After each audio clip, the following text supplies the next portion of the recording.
তাহলে এখানে যে ছবিটা দিয়েছে সেটা বুঝতে হবে আমাদেরকে যে কি বলতে চাইছে।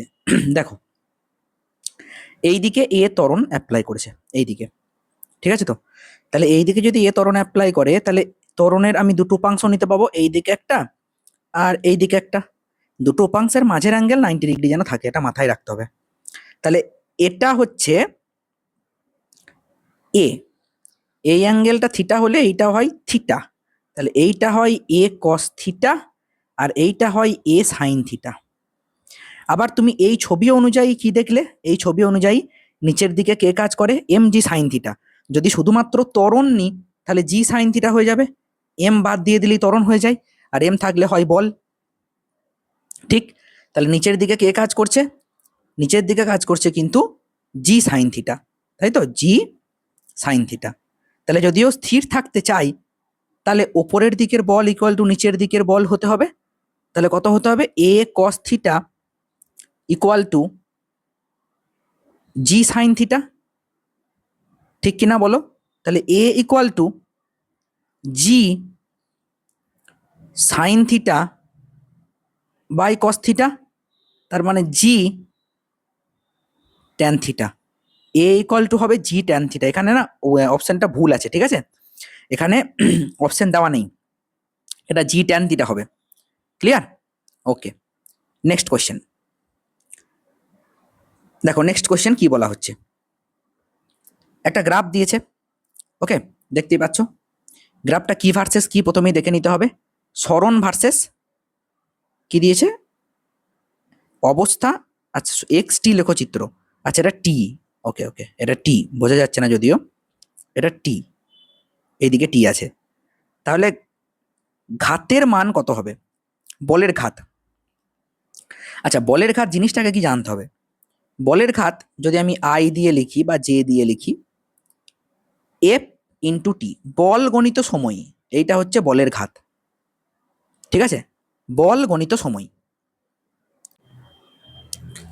তাহলে দেখো, এখান থেকে একটা থিওরাম প্রুফ করা যায়, আমি দেখিয়ে দিই থিওরামটা প্রুফ করে, ঠিক আছে, যাদের হয়ে গেছে তারা স্কিপ করে যাও এটুকু।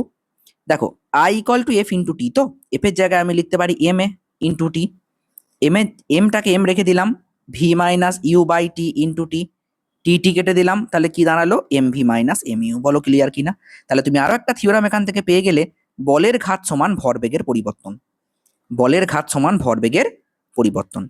দেখো ভাই, একটা কথা বলি, এই ক্ষেত্রে যখন গ্রাফটা ওপরের দিকে উঠছে তখন প্রাথমিক বেগ, আর যখন নিচের দিকে নামছে প্রথম এইটুকু সময়ে সেটা অন্তিম বেগ।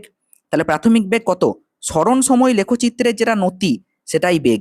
তাহলে u equal to tan theta, this is equal to 2 by, এটা হচ্ছে লম্ব, তাই তো, এটা লম্ব আর এটা ভূমি, ঠিক। আমি যদি এটাকে একটা ত্রিভুজ কল্পনা করি, ঠিক, তাহলে 2 বাই 2, 2 বাই 2, তাহলে কত 1। আর ভি কত হবে, ভি হবে সেটাও ট্যান থিটা, কিন্তু দেখো এখানে গ্রাফটা নিচের দিকে নামছে, এই যে, তাই না, তাহলে এটা নেগেটিভ হবে, তাহলে মাইনাস মাইনাস 2 বাই 2 অর্থাৎ মাইনাস 1। এটা 1 মিটার পার সেকেন্ড, এটা মাইনাস 1 মিটার পার সেকেন্ড। তাহলে প্রথম 2 সেকেন্ডের, প্রথম 4 সেকেন্ডের জন্য, প্রথম 4 সেকেন্ডের জন্য, হ্যাঁ, আমি যদি বলের ঘাত নির্ণয় করতে চাই তাহলে কি হবে, দেখো 0.4 হচ্ছে গিয়ে ভর, আমি এম কমন নিয়ে নিলাম, ভি মাইনাস ইউ, ভি কত ভাই, মাইনাস 1, ইউ কত, এটাও হচ্ছে 1, তাহলে মাইনাস 1, কারণ মাঝে মাইনাস আছে অলরেডি। তাহলে 0.4 ইন্টু মাইনাস 2 অর্থাৎ মাইনাস 0.8। তাহলে অপশন কোনটা হবে, অপশন হয়ে যাবে, এটা শুধুমাত্র মান চেয়েছে, তাহলে 0.8। ঠিক আছে, এখানে সময়টা বলা নেই, ধরে নেবে প্রথম ওই 0 থেকে 4 সেকেন্ডের মধ্যে, প্রথম 0 থেকে 4 সেকেন্ডের মধ্যে। ওকে, নেক্সট কোশ্চেন কি আছে দেখা যাক। নেক্সট কোশ্চেন এই যে, একদম ইজি, একদম ইজি। কোশ্চেন নাম্বার 6, স্থির অবস্থা থেকে এ ভর সংখ্যা বিশিষ্ট একটি তেজস্ক্রিয় নিউক্লিয়াসে ভি বেগে আলফা কণা নিঃসরণ করছে, একটা তেজস্ক্রিয় নিউক্লিয়াস।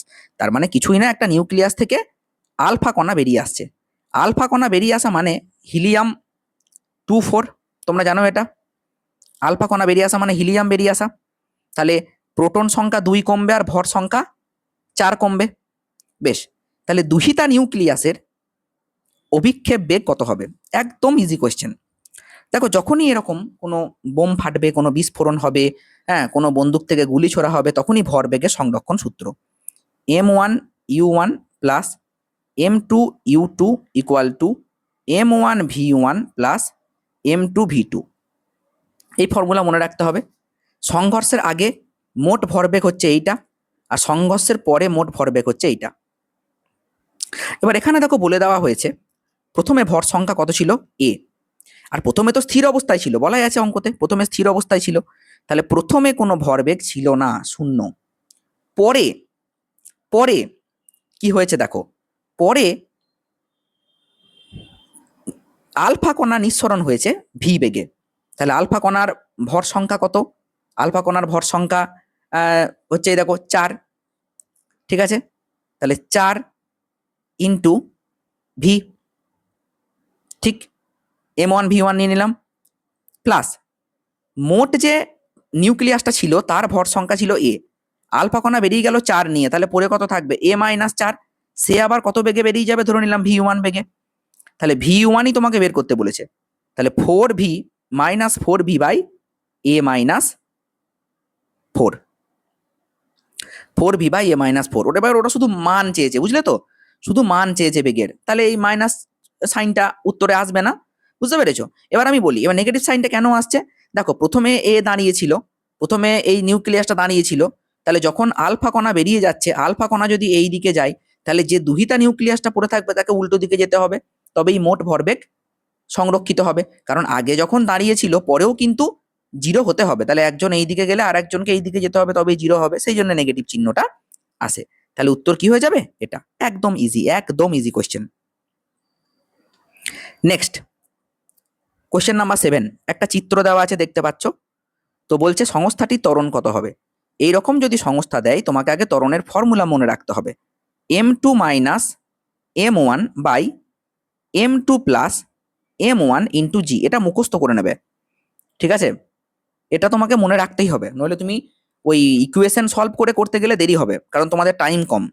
এইরকম ফিগার একটা আসতে পারে, একদম ইজি। দেখো, 6 মাইনাস 4 বাই 6 প্লাস 4 ইন্টু জি। তাহলে হচ্ছে গিয়ে তোমার 4/10 ইন্টু জি। 2 2 4, 2 5 10। ভুল করলাম কিছু? দেখে নেওয়া যাক একবার। 6 মাইনাস, ও হো হো হো, 6 মাইনাস 4 আছে, 2 আছে, ঠিক আছে, 2 5 10। তাহলে উত্তর হয়ে যাবে g/5, একদম ইজি। উত্তর হয়ে যাবে g/5। ব্যাস, হয়ে গেল। তো এই ভিডিওটা এতটাই, দেখা হচ্ছে নেক্সট ভিডিওতে।